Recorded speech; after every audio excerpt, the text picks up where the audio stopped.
for the hardest-hitting show in talk radio. The true progressive voice since 2012. This is Southpaws.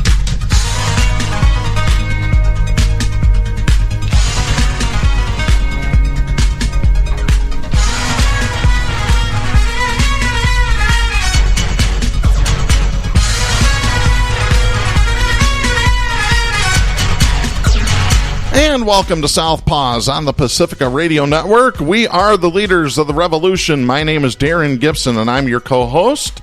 My name is Jack Prince. I am the associate leader of the revolution, which we have never needed more. Yeah, we definitely need a revolution, and we needed it yesterday. Wow. Unfortunately, it won't be televised, but it will be broadcast right here on this show. We will sell sponsorships. Yeah. Oh, boy. And I tell you what, we've got a lot to talk about. You already got me fired up today. And I'm going to be controversial today, and ask me if I care, because the answer is no. But before we get into our topics for today, a couple reminders. You can follow us on social media by going to facebook.com/Southpaws Radio Show. You can follow us on Twitter at Southpaws Radio. You can become a patron of the show. Go to patreon.com/Southpaws Radio. You can download and listen to audio that you won't hear anywhere else at patreon.com/Southpaws Radio. That's exclusive for our patrons. And of course, you can listen to us anytime that you want at Spreaker.com. Do a search for Southpaws, or you can go to the iTunes store. Do a search for Southpaws under podcast. You'll find our logo, and it's real easy.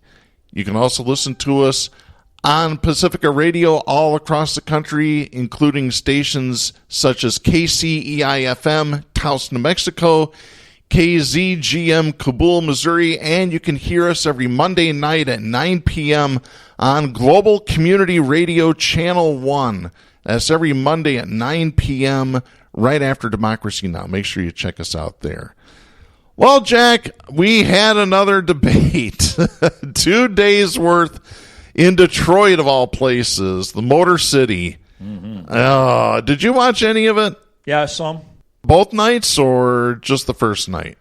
Both, and then a lot of reruns. You know, I heard Bernie use the now infamous line that I wrote the damn bill. Mm-hmm. And, you know, that should have gotten more play than it did.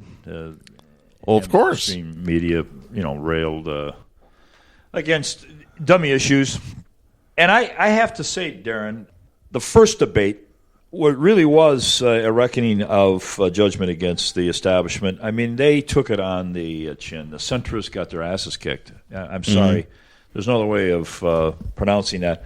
And yet, within hours, they're talking about the winners being, you know, some offshoot of the establishment instead of the absolute schism that is so clear, was so clear in that debate between a corporate Democrat, which is everybody but Bernie and Warren at times, mm-hmm. and with the issues, when you bring the limelight to them, the truth prevailed. Not because they're better debaters or they're slicker, but the absolute truth about health care, the absolute truth about college for everyone. It is unchallengeable. They tried the same tactic, Darren, of, well, how are you going to pay for it? Remember debate one? CNN came out with the first question against Bernie, one of these debates. How are you going to pay for it, Bernie? They pulled the same game plan out again. All of the rigging that CNN did in these debates was overcome because Bernie just stood toe-to-toe with the corporate hacks and kicked the living pudding out of them. Yes, he did, including this fantastic piece. This is Bernie Sanders talking about Medicare for all and what it will cover. Tim Ryan tried to interrupt him and tried to say, well, Bernie, you don't know what's in the bill. Well, Bernie certainly shut that down. And so let's take a listen to this. Medicare for all is comprehensive. It covers all health care needs for senior citizens. It will finally include dental care, hearing aids, and eyeglasses. But you don't know. Second of all. You don't know that, Second Bernie. of all. We'll come to you in a second, I do know, and I wrote the damn bill. Yes, he did. He knows what's in there. Hey, how many times did we hear Reagan's Ryan. infamous, I pay for this mic? Remember? I don't remember that one. Oh, yeah, in a debate. They were trying to shut him off. He said, I pay for this mic. It went on and on for months. The mantra should be, Bernie wrote the damn bill. It should have been in every paper. It should have been on the headlines. It should be on bumper stickers. And the mainstream media just chose to ignore it. And you don't see it anywhere. You don't see Why? it anywhere. Because it's corporate-owned. MSNBC, CNN, CBS, ABC, Fox Propaganda Channel, the whole 9 yards. Right. All of them. All the newspapers, the radio news. You're only going to hear this on Pacifica, and that's it. That's it. That's it. I had the unfortunate experience to be driving towards Lansing yesterday, and I got WJR on. My family lived off of WJR as a kid. J.P. McCarthy and my grandmother loved the show that my mother did, and it was a liberal broadcast. Imagine that, in the middle of the Union City, Detroit, a liberal broadcast. Well, it's not any longer. It is a suck-face, corporate, conservative broadcast, and their number one hit man is a guy named Frank Beckman. Yep. So Frank's going on and on about this debate. Really, this isn't verbatim, really didn't touch on any of the issues. Mm-hmm. Healthcare is not an issue, Frank, 2019. And so to bolster his idiocy, he gets a phone call in from a pundit, a woman who he's spoken to before, and he had this all lined up. And he says to her, what's your take? And she goes, well, I was scared. It was scary listening to some of the proposals those liberal Democrats have about free health care and free college. It was scary. Now, I was half asleep, but a jolt of adrenaline shot right up my bunghole. I couldn't sit still. I had to, with one hand, call my phone, get the number of the station, write it on top of a shoebox, call it, and I never thought I'd get through. Never, but I think they could tell from my voice that I had something to say. He says, well, what's your name? I told him my name. He says, well, what do you want to talk about? I'm going to talk about how WJR only has one perspective. There should be some balance. And bang, I'm on the show. Frank goes, can I help you? And I go, yes, this is Jack, and I have a question. What's scary, Frank? What's scary about a politician proposing taxing Wall Street? I think 0.5%. We're the only stock market here in the United States that's not taxed on transactions. Bernie's idea for free college is to tax those transactions, ending up in millions of dollars that would pay off the college debt on the backs of our students. So Frank's answer was a question. He said, well, when you buy something, if you decide to buy something, do you pay for it or should somebody else pay for it? These students, they decided they wanted to go to college. So I'm asking you, and I said, Frank, hold it, stop. I'm not going to answer your question until you answer my question. What is scary about taxing Wall Street to help the students? I remember my dad, GI Bill, remember, where we took upon ourselves to help people. Our students today are coming out after these debts. We have a friend of this show, Darren Gibson, whose son killed himself, from what I was told, was because of a huge debt to get through law school. Mm-hmm. Down in Kalamazoo. Won't use any names. Yeah.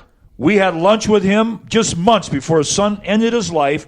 And the biggest reason was, and we heard it that day at lunch, is that he had six-figure. It was a gigantic. It was huge. And he wasn't making any headway on it. Here's a young man that can contribute to society who's not with this. That's scary, Frank Beckman. Not taxing $1 billion industry called Rip You Off America Wall Street. Mm-hmm. Well, Frank couldn't take it. Frank of course couldn't take not. it. So he comes back with, well, why should we have our tax dollars paying for somebody else's concerns? I said, Frank, do you know where your tax money goes? What? Yeah, do you know when you write your check for your income tax, do you know where it goes? Do you know what percentage goes to, do I dare say the military-industrial complex? Do you have any idea? If you're in Europe, write down. 15% went to the schools. 28% went to whatever. You don't have that here. And you're going to tell me that you're worried about paying for a college debt. Mm-hmm. Well, Jack, we got to run. So of course. Run he did. I forgot about that. Run like a scalded dog. I had a business appointment. I stopped. I come out. An hour later, I tuned in. And they're still talking about this caller, Jack. Like, what planet did this guy come from?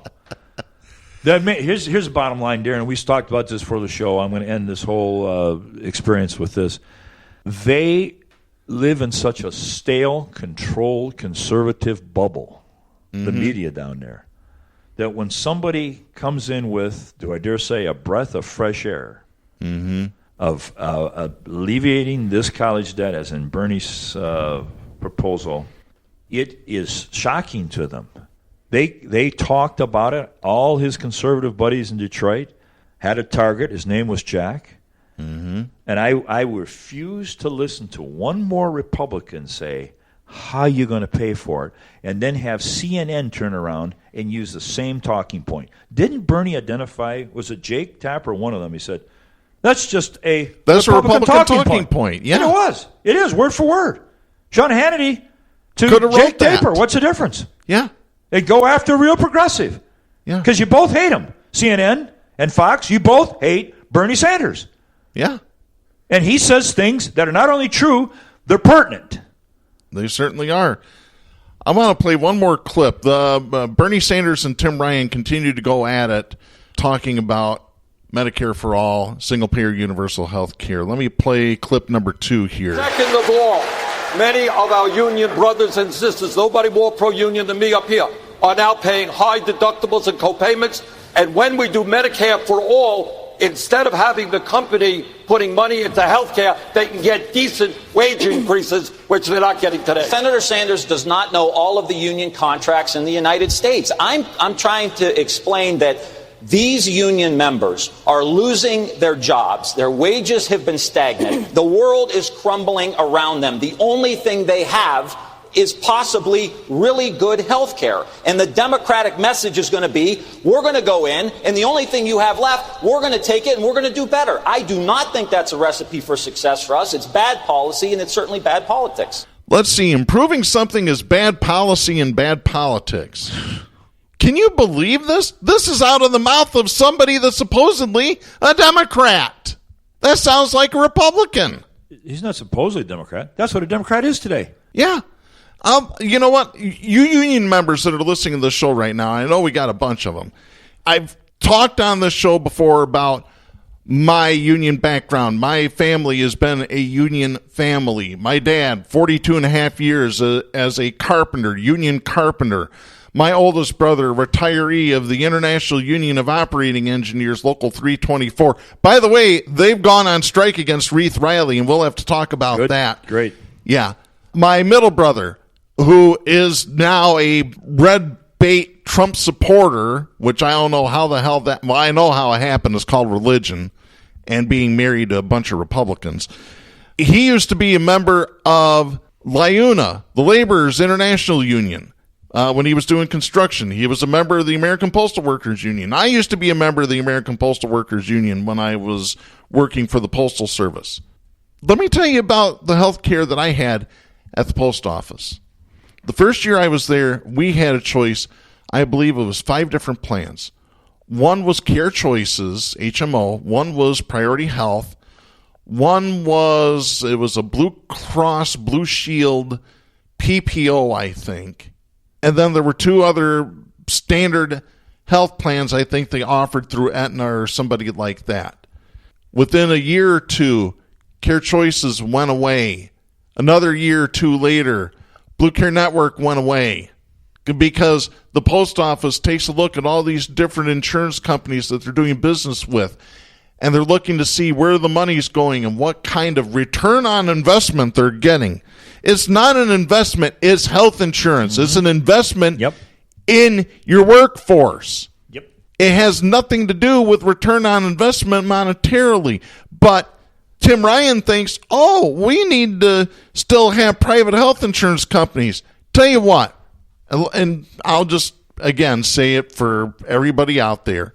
If you have health care at your job and you